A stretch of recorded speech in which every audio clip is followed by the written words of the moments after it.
Assalamu алейкум. Бүгүнкү видеодо буттагы шишиктер тууралуу сүйлөп бергени аракет кылмакчымын. Эмне үчүн денедеги шишиктер эң оолу тамандарда пайда болот? Анткени эгерде ден соолукка байланыштуу олуттуу бир көйгөй пайда болсо, зат алмашуу жүрөктөн эң узак болгон орган тагыраагы ушул тамандарда кыйындайт. Ошонун негизинде шишиктер дагы ошол жерде пайда болот жана ден соолук канчалык начарлаган болсо, шишиктер ошончолук көбөйө берет, өйдөгө карап көтөрүлө берет. Ошол себептүү таманда шишик пайда болду. Сөзсүз түрдө анын себебин аныктап, ден соолукту жакшыртууга болгон аракетти башташ керек болот. Күнөлүк турмушта бизде ар кандай көйгөйлөр болуп турат ден соолукка байланыштуу. Мисалы, баш ооруйт, тамак ооруйт, кээде алсырап калабыз. Жана бул белгилер сөзсүз эле ооруга байланыштуу болбойт. Ошол себептүү биз бардык эле ушул ден соолуктун бизге көрсөткөн белгилерин физиологиялык жана патологиялык деп экиге бөлөбүз. Физиологиялык бул дени сак адамда деле болуп туручу кубулуштар. Мисалы, ар бир адам чүчкүрөт, ар бир адам эсинейт. Жада калса, кээде ушул зарна болгонубузду изжоган дагы норма деп эсептесек болот. Эгерде бул кош бойлуу аялда каттала турган болсо.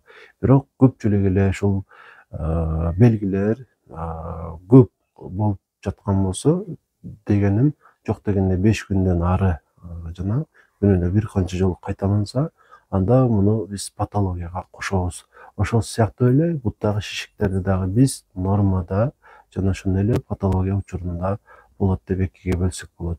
Эгерде сиздин жашыңыз жашыраак эле деп коелу, 20-30 жаш жана кечке чейин басып келдиңиз, же болбосо бир жерде кечке чейин олтурдуңуз, буттарыңыз ишиди, бирок эртең менен ал жоголуп кетип жаткан болсо, анда бул физиология. Нормада бул болуп турат. Жада калса, сиз улуу адам болсоңуз деле, кечкурун ишик пайда болду бир аз, бирок кийинчерээк бир 2-3 сааттан шишиктер жоголуп турса, анда бул нормалдуу эле көрүнүш. Эч кандай мындан чучулабай эле койсоңуздар болот. Бирок шишик пайда болуп, тамандарда ал таптакыр кетпей, көпкө чейин турса, анда сизде олуттуу бир көйгөй бар. Балким ушул гормоналдык кандайдыр бир оору болуп калышы мүмкүн. Айрыкча жүрөк кан тамыр ооруларына байланыштуу олуттуураак көйгөй болушу мүмкүн. Ошол себептүү сөзсүз түрдө мындай учурда жакшыраак текшерилүүгө белсенишиңиз керек болот. Ошондо көйгөйдүн тамырын таап, аны жоя аласыз. Тамандагы шишиктер ушул жүрөктүн жетишпестигинде болуп калат. Эгерде көптөн бери сиз жүрөк кан тамыр оорулары менен жабыркап жүргөн болсоңуз, бул учурда өзүңүздүн кардиологуңуз менен жакшыраак кеңешесиз. Жана ошондой эле буттагы шишиктер бөйрөккө байланыштуу бир ооруда дагы катталат. Анан кант диабети менен жабыркап жүргөн болсоңуз дагы кээде ушундай болушу мүмкүн. Эгерде өзүңүзгө карабай койсоңуз. Андыктан жалпылап эле мен баарыңызга айтарым, сизде кандайдыр бир олуттуу бир көйгөй пайда болдубу, дегеним ушул сыяктуу эле. Мисалы, шишик пайда болду, ал кетпей койду, анда сөзсүз түрдө аягына чыгышыңыз керек жана ошол аныктап туруп, анан эмне кылыш керек болсо баарын жасашыңыз керек. Анан менин дагы бүгүнкү бир 2-3 жөнөкөй сунуштарым бар.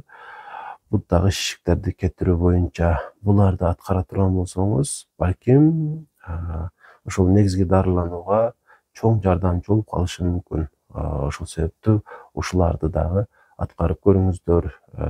Эң негизгиси эч кандай зыяны жок, бирок өтө жакшы натыйжа берип калышы мүмкүн. Биринчи сиздерге айткым келген сунуш, күнүнө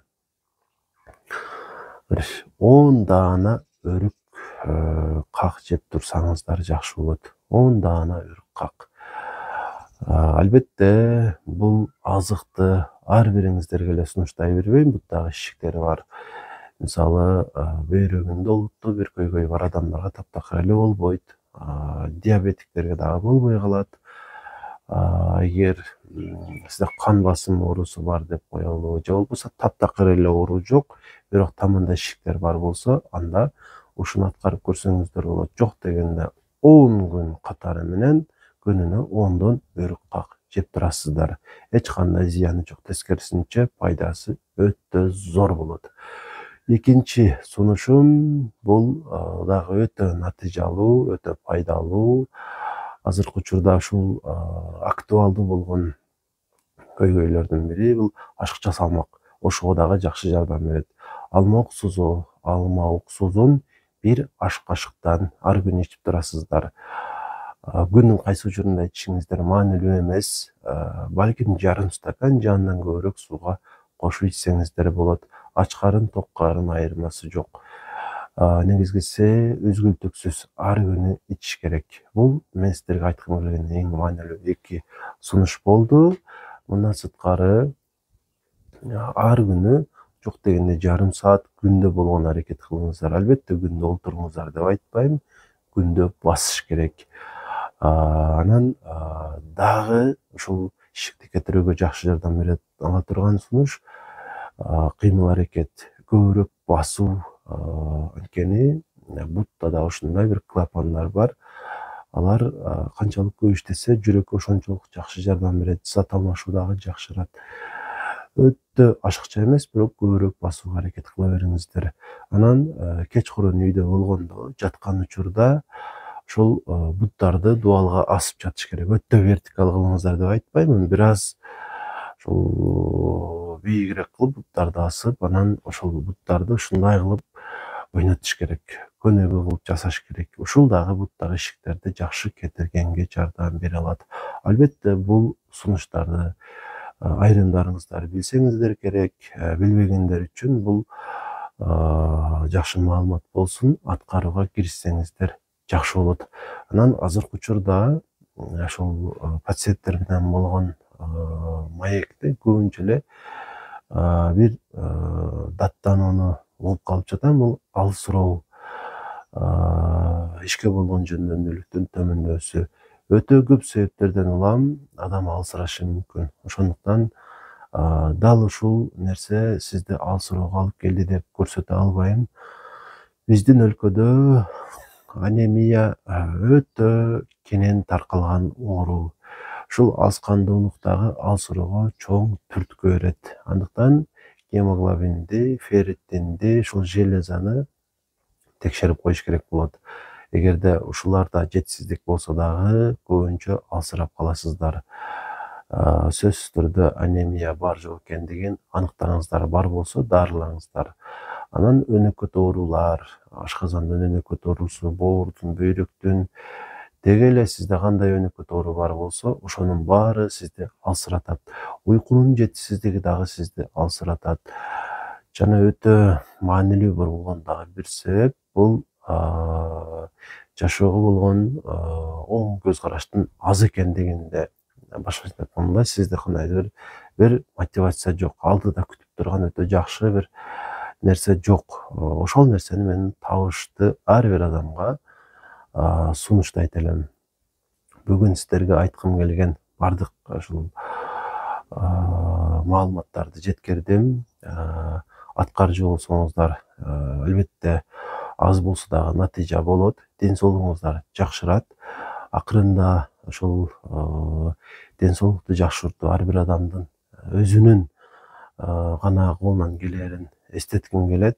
Дарыгерге, аптекаларга, витаминдерге таянбаңыздар. Өзүңүздөрдүн аракетиңиздерге таяныңыздар.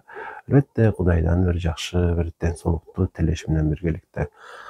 Ошондо буюрса ден соолугуңуздар жакшы болот. Суроолор болсо комментарийге жазыңыздар. Каттала электер, сөзсүз түрдө подписаться басып коюңуздар.